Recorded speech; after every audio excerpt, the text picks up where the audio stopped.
எழுத்தும் எழுத்தும் என்னும் எழுத்தும்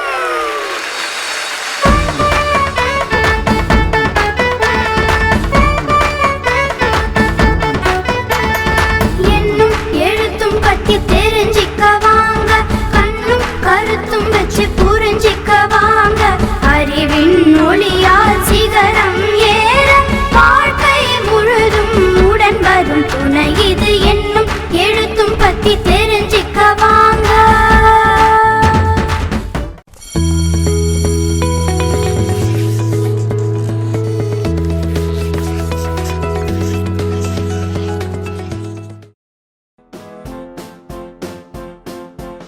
அலகு 4 அலகின் பெயரோடு கற்றல் விளைவுகளும் கொடுக்கப்பட்டிருக்கு.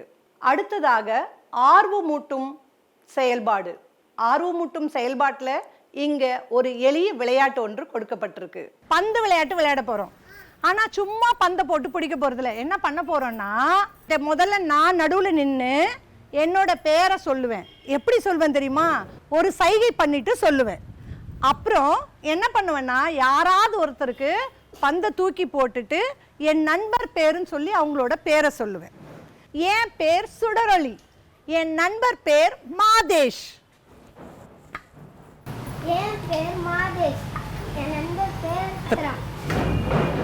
அடுத்ததாக கற்றல் கற்பித்தல் செயல்பாடுகள். கற்றல் கற்பித்தல் செயல்பாட்டில் ஒரு கதை ஒன்று கொடுக்கப்பட்டிருக்கு. அமுதா அமுதா என்று கூவிக்கொண்டே அவள் வீட்டுக்குள் நுழைந்தான் அன்பு. வா அன்பு, உனக்காகத்தான் காத்து கொண்டிருந்தேன் என்று அமுதா சிரித்த முகத்தோடு வரவேற்றார். எங்கே அந்த புதிய நண்பர்? அவரை பார்க்கத்தான் இவ்வளவு வேகமாக ஓடி வந்தேன் என்றான் அன்பு. அதுதான் நீ மூச்சு வாங்குறதுல இருந்து தெரியுதே, வா போய் பார்க்கலாம் என்று அவனை அழைத்து சென்றாள் அமுதா. மாமரத்து நிழலில் அந்த புதிய நண்பர் நின்றிருந்தார். அவரை பார்த்த அன்பு, ஐ நமக்கு நல்ல நண்பர் ஒருவர் கிடைத்து விட்டார் என்று மகிழ்ந்தான். அந்த நண்பருக்கு அருகே வேகமாக ஓடினான். அந்த நண்பர் அன்பை பார்த்ததும் துள்ளி குதித்து ஓடி வந்தார். முயலா? சரி பார்க்கலாம். அவருக்கு 4 கால்கள், கருத்த நிறம், புசு புசுவென்று முடி இருந்தது. அப்படியா? அவருக்கு இன்னும் கொஞ்ச நாள்ல கொம்பு கூட முளைக்கும். மாடா? அவருக்கு இன்னும் கொஞ்ச நாள்ல தாடி கூட வரும். யாரு? ஆடு. இந்த கதையை எப்படி சொல்லணும், எந்த இடத்துல குழந்தைகளோட உரையாடணும், குழந்தைகள் சொல்லும் சொற்களை கரும்பலகையில சென்று எப்படி எழுதணும் அப்படிங்கிறது உள்பட எல்லா வழிகாட்டுதலையும் ஆசிரியர் கையேட்டில் கொடுக்கப்பட்டிருக்கு. யார் அந்த புதிய நண்பர்? ஆட்டுக்குட்டி. கலந்துரையாடலுக்கான நேரம். இந்த பகுதியில ஏற்கனவே நடத்திய பாடப்பகுதியிலிருந்து குழந்தைகள் தங்களுடைய அனுபவங்களோடு சேர்த்து ஆசிரியரோட கலந்துரையாடுவதற்கான பகுதியா இந்த பகுதி அமைக்கப்பட்டிருக்கு. இப்ப நிறைய விலங்குகள் பறவைகள்லாம் பார்த்தீங்க இல்லையா? உங்களுக்கும் நிறைய விலங்குகள் பறவைகளை பிடிக்கும். சிலதை வளர்ப்பீங்க, சிலதை வளர்க்கலனாலும் பிடிக்கும் இல்லையா? அதை பத்திலாம் எனக்கு கொஞ்சம் சொல்லுங்களேன். யார் சொல்றீங்க? எனக்கு நாய்க்குட்டி பிடிக்கும். நாய்க்குட்டி பிடிக்குமா? வளர்க்குறியா நாய்க்குட்டி? எங்க தாத்தா வீட்டில் வளர்க்குறாங்க. தாத்தா வீட்டுக்கு போய் நீ பாப்பியா? அதுக்கு பேர் வச்சிருக்கீங்களா? வைக்கணுமா? என்ன பேர் வைக்க போற? பப்பின்னு வைக்க போறியா? அடுத்ததா உடல் இயக்கத்தோடு கூடிய ஒரு செயல்பாடு. அடுத்ததா எழுத்தை அறிமுகம் செய்யற பகுதி. இந்த பகுதியில ஆ அறிவோம், ஆ அறிவோம், கை தட்டுவோம், சொல்வோம். இந்த 3 செயல்பாடுகளும் 3 வகுப்புகளுக்கும் பொதுவானது. அதாவது அரும்பு, மொட்டு, மலர் நிலை குழந்தைகளுக்கு பொதுவான செயல்பாடு. அன்பு, அமுதா, அணில் 3லயும் ஒரே மாதிரி ஒண்ணு இருக்கு.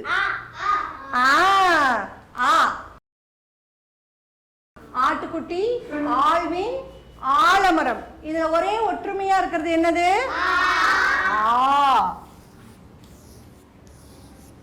அன்பு. சரியா பண்ணிட்டீங்க. அமுதா ஆழ்வின். ஆவா ஆவா. ஆர்த்தி. அடுத்ததாக சொல்லறிவோம். இந்த செயல்பாடு மொட்டு மலர் நிலை குழந்தைகளுக்கானது மட்டுமே. அரும்பு நிலை குழந்தைகள் பார்வையாளராக அந்த இடத்துல இருக்கலாம் அப்படிங்கிற குறிப்பும் ஆசிரியர் கையேட்டிலே கொடுக்கப்பட்டிருக்கு. சொல்லறிவோம். இங்க பாருங்க, இந்த சொற்கள் எல்லாம் யார் சொன்னது? நீங்க தான் சொன்னீங்க இல்லையா? இப்போ உங்களுக்கு ஒரு சவால். நான் ஒரு புதிர் ஒன்று சொல்லுவேன். அதுக்கான விடை இது உள்ளதான் ஒளிஞ்சுகிட்டு இருக்கு. அது என்ன விடை நீங்க கண்டுபிடிச்சு சொல்றீங்களா? சரி, அது தீப திருநாள் இருக்கு இல்லையா, அன்னைக்கு நம்ம வீட்டில் திரியெல்லாம் வச்சு ஏத்துவாங்க. அதுல என்னது? பத்தி பெட்டியா? நீ சொல்லு கண்ணு இலக்கியா. அகலா. அடுக்கி படிப்போம்.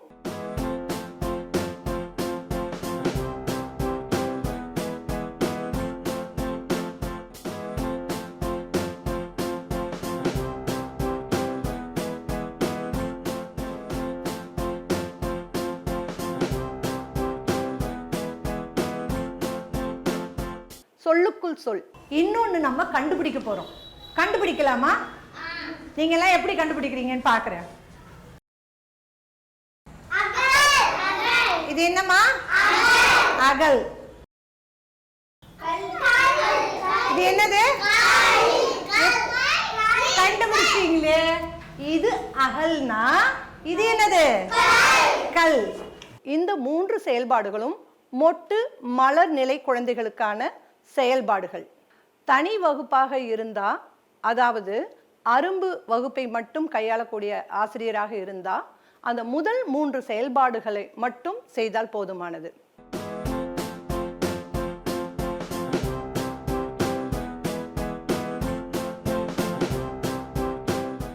மொட்டு மலர்நிலை குழந்தைகளை கையாளக்கூடிய ஆசிரியராக இருந்தா, முதல் 3 செயல்பாடுகளோடு சேர்ந்து அடுத்த 3 செயல்பாடுகள் 6 செயல்பாடுகளையும் செயல்படுத்த வேண்டும்.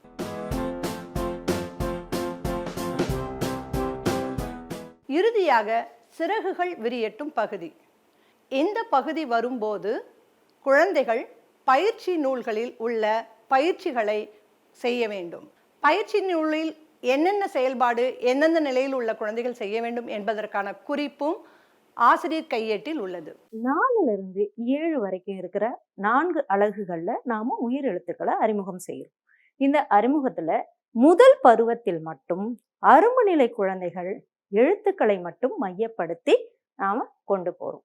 அடுத்து மொட்டு நிலையில் இருக்கின்ற குழந்தைகளுக்கு, அதாவது மொட்டு நிலை என்பது 2ஆம் வகுப்பு, அந்த 2ஆம் வகுப்புல அரும்பு நிலை குழந்தைகள் எழுத்துக்களுக்கும், அடுத்து மொட்டு நிலையில் இருக்கும் குழந்தைகள் எழுத்துக்களோடு இணைந்து சொற்களையும் பயிற்றுவிக்கும் விதமாக பயிற்சிகள் அமைந்திருக்கு. அடுத்ததாக மலர்நிலை. இந்த மலர்நிலையில அரும்பு நிலைக்கு உரிய எழுத்துக்களும், மொட்டு நிலைக்கு உரிய சொற்களும், மலர் நிலைக்கு உரிய கூடுதல் சொற்கள் மற்றும் சிறு தொடர்கள் அப்படின்னு இந்த பயிற்சி புத்தகம் முழுமையும் இது போல பயணம் செய்து வச்சிருக்கோம். அரும்பு நிலையில உள்ள குழந்தைகள் எழுத்தை படிக்கவும் எழுத்தை எழுதவும் பயிற்சிகள் கொடுக்கப்பட்டிருக்கு. இது மொட்டு நிலையில இருக்கிற குழந்தைகள், மலர் நிலையில இருக்கிற குழந்தைகளுக்கு எழுத்து, சொற்கள், கூடுதல் சொற்களை படிக்கவும் எழுதவும் பகுதிகள் கொடுக்கப்பட்டிருக்கு. இந்த பகுதிகளை முடித்த குழந்தைகள் அடுத்து உள்ள பயிற்சியில் உள்ள சொற்களை கண்டறிந்து எழுந்து வண்ணமா மொட்டு நிலைக்கும் மலர் நிலைக்கும் கொடுக்கப்பட்டிருக்கு. இந்த முதல் 2 பயிற்சிகள் எழுத்து சொல்லை படித்தலும் எழுத்து சொல்லை எழுதுதலிலும் எங்கு இடர்பாடு இருக்கிறது என்பதை ஆசிரியர்கள் எளிமையாக புரிந்து கொள்ள இந்த பகுதி மிகவும் பயனுள்ளதாக இருக்கும். இந்த பகுதியில் குழந்தைகள் இடர்பாடு உள்ள இடங்களை கண்டறிந்து குறைதீர் கற்பித்தலை ஆசிரியர்கள் தாங்களேவும் உருவாக்கலாம், அல்லது ஆசிரியர் கையேட்டில் இணைப்பு பகுதியில் கொடுக்கப்பட்டுள்ள குறைதீர் கற்பித்தல் செயல்பாடுகளையும் பயன்படுத்தி குழந்தைகளுக்கு குறைதீர் கற்பித்தலை நிகழ்த்தலாம். இந்த பயிற்சி நூலுடைய சிறப்பு அம்சமா நாம என்ன சொல்ல போறோம் அப்படின்னா, இப்போ ஒரு குழந்தை 3ஆம் வகுப்புல இருக்கு அப்படின்னா, அந்த 3ஆம் வகுப்பு குழந்தை அரும்பு நிலையிலோ மொட்டு நிலையிலோ மலர் நிலையிலோ இருக்கலாம். ஆனால் அந்த மலர்நிலை பயிற்சி நூல்ல அரும்புக்கு உரியதும் மொட்டுக்கு உரியதும் மலருக்கு உரியதுமான பயிற்சிகள் வழங்கப்பட்டிருந்தால குழந்தை எந்த நிலையில இருந்தாலும் அந்த நிலைக்குரிய பயிற்சிகளை செய்யும் விதமாக இந்த பயிற்சி நூல் அமையப்பட்டிருக்கு. இதுதான் இந்த பயிற்சி நூலுடைய சிறப்பு.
இவ்வாறு ஆசிரியர் கையேட்டில் ஒரு பாடத்திற்கான கற்றல் விளைவு என்ன, ஆர்வமூட்டுதல் எவ்வாறு செய்ய வேண்டும், பாடப்பொருள் என்ன, பாடப்பொருளை எவ்வாறு கொண்டு சேர்ப்பது, கலந்துரையாடலை எவ்வாறு நிகழ்த்துவது, ஒரு உடலியக்க செயல்பாட்டை எவ்வாறு நிகழ்த்தலாம், பாடப்பகுதியின் திறனை கொண்டு சேர்ப்பதற்கான செயல்பாடுகளை எந்தெந்த குழந்தைகளிடம் எந்தெந்த செயல்பாடுகளை கொண்டு சேர்ப்பது, இறுதியாக சிறகுகள் விரியிட்டும் பகுதியில் ஆசிரியர் குழந்தைகளை அவர்களின் பயிற்சி நூலை எவ்வாறு செய்ய வைப்பது என்பது உள்ளிட்ட அனைத்து வழிமுறைகளையும் ஆசிரியர் கையேடு கொண்டுள்ளது. வணக்கம். எண்ணும் எழுத்தும் தமிழ் வகுப்பறையில் படித்தல் திறனை குழந்தைகள் கிட்ட மேம்படுத்த நிறைய உத்திகள் இருக்குது. அந்த உத்திகளை பற்றி தான் நாம் இந்த காணொளியில் பார்க்க போகிறோம். படித்தல் அப்படிங்கிறது எழுத்துக்களை படித்தல், சொற்களை படித்தல், தொடரை படித்தல், படித்து பொருள் புரிந்து கொள்ளுதல் போன்றவை படித்தலின் பல்வேறு நிலைகள். படித்தல் செயல்பாடுகள் என்னென்னலாம் இருக்குது அப்படிங்கிறத நாம் இப்போ வரிசையாக பார்க்கலாம். முதல்ல எழுத்துக்கள் படித்தலை மேம்படுத்துவதற்காக சில செயல்பாடுகள் நம்மளுடைய ஆசிரியர் கையேட்லையும் பயிற்சி புத்தகங்கள்லையும் கொடுக்கப்பட்டிருக்கு. முதல்ல எழுத்துக்களை அடுக்குதல், அதாவது ஒரு சொல்லை கொடுத்து வரிசையாக குழந்தைகள் எழுத்துக்களை சொல்லி அடுக்க செய்கிறது. அடுத்தது சொற்களுக்குள் எழுத்தை கண்டுபிடித்தல். ஒரு சொல்லை கொடுத்து அந்த சொல்லுக்குள்ள எந்த எழுத்து வருது அப்படிங்கிறத குழந்தைகள் படித்து கண்டுபிடிக்கிறது. அடுத்து சொற்களை அடுக்குதல். எழுத்துக்களை அடுக்குதல் போல சொற்களையும் குழந்தைகள் வரிசை மாற்றி கொடுத்தாலும் அதன் வரிசைப்படி அடுக்குதல். அடுத்தது இணைத்து படிப்போம். இந்த இணைத்து படிப்போம் அப்படிங்கிறது ஒரு பக்கம் படமும் ஒரு பக்கம் சொல்லும் இருக்கும். அப்போது அந்த குழந்தைகள் அந்த படத்துக்குரிய சொல்லை ஒவ்வொரு எழுத்தாக இணைத்து சொல்ல படிக்கிறது. இது குழந்தைகள் இயல்பாக படிக்கின்ற வகையில் அமைஞ்சிருக்கு. கண்ணாடியில் படித்தல் அப்படிங்கிற ஒரு செயல்பாடு இருக்குது. இந்த கண்ணாடியில் படித்தல் செயல்பாடு ஒரு சின்ன மாற்றத்தை விரும்பும் குழந்தைகளுக்கு படித்தலில் ஈடுபாட ஆர்வத்தை அதிகமாக தூண்டுவதற்கு கண்ணாடியில் படித்தல் செயல்பாடு உதவியாக இருக்கும். கண்ணாடியில் படித்தல் எழுத்துக்கள் தலைகீழாக மாறி இருக்கும். அது நீங்கள் கண்ணாடியில் வச்சு படிக்கும்பொழுது தான் அது சரியான சொல்லாக தெரியும். அந்த ஒரு செயல்பாடும் கொடுக்கப்பட்டிருக்கு. அடுத்ததாக படித்தலில் விளையாட்டு முறையில் படித்தலை நாம் இங்கே ஆசிரியர் கையேடில் அதிக அளவில் கொடுத்துருக்கோம். அதில் முதல்ல பார்த்தீங்கன்னா தாழ்பந்து எறிதல். கரும்பலகைகளில் எழுத்துக்களை கட்டங்களுக்குள்ளோ வட்டங்களுக்குள்ளோ எழுதிட்டு குழந்தைகள் தாழ்பந்தை எறிந்து தான் எறிந்த எழுத்தை என்ன எழுத்து அப்படின்னு சொல்கிறது. இந்த முறை விளையாட்டு முறையில் குழந்தைகள் அதிக அளவில் படித்தலில் ஈடுபடுறாங்க.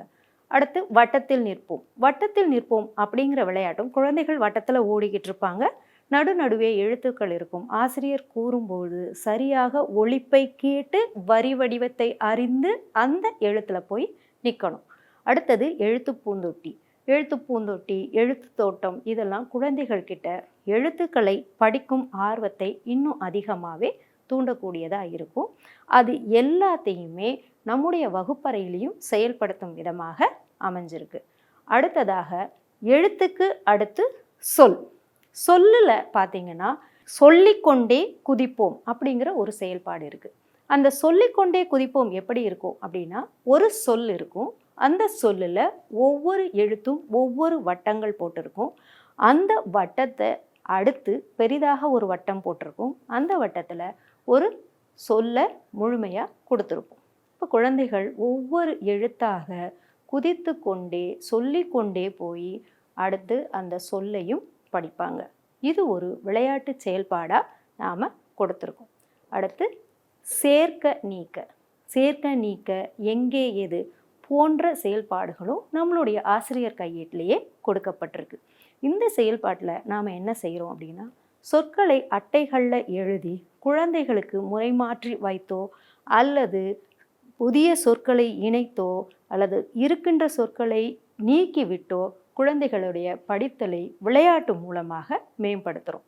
அடுத்தது சொற்சுவர். இந்த சொற்சுவர் எதுக்கு பயன்படுது அப்படின்னு பார்த்தீங்கன்னா, ஒரு பாடப்பொருளில் நாம் கொடுக்குற எத்தனை சொற்களோ அத்தனை சொற்களையும் ஒரு வடிவத்தில் நாம் எழுதி அதை ஆங்காங்கே வகுப்பறைகளில் அந்த வாரம் முழுமையும் தொங்க விடும் பொழுது குழந்தைகள் கண்களில் அடிக்கடி பட்டு அந்த படித்தல் திறனை மேம்படுத்துது. அதுக்கானது தான் இந்த சொல் சுவர். இப்போ நாம் பார்த்த இந்த அத்தனை படித்தல் செயல்பாடுகள் எல்லாமே நம்முடைய ஆசிரியர் கையேட்டிலையும் குழந்தைகளுடைய பயிற்சி புத்தகத்திலையும் இருக்குது. இந்த செயல்பாடுகள் எல்லாம் நாம் எப்போ செய்யணும் அப்படின்னா, அந்தந்த பாடம் வரும்பொழுது அந்தந்த பாடங்களிலேயே இந்த விளையாட்டு முறை செயல்பாடுகளும் மற்றும் கற்றல் கற்பித்தல் செயல்பாடுகளும் எழுத்துக்களை படித்தலுக்கான எல்லா செயல்பாடுகளும் இடம்பெற்றிருக்கு. அந்த பாடம் வரும்பொழுது அந்த பாடத்துக்கு உரிய செயல்பாட்டை ஆசிரியர்கள் அந்தந்த இடங்களில் குழந்தைகளை செய்ய வைக்கணும். அப்படி செய்ய வைக்கும் பொழுது குழந்தைகளின் படித்தல் திறன் மேம்படும். ஆகையினால நாம் அனைவருமே நம்முடைய வகுப்பறையில் இந்த படித்தல் உத்திகள் அனைத்தையும் பயன்படுத்தி குழந்தைகளுடைய படித்தல் திறனை மேம்படுத்துவோம். நன்றி.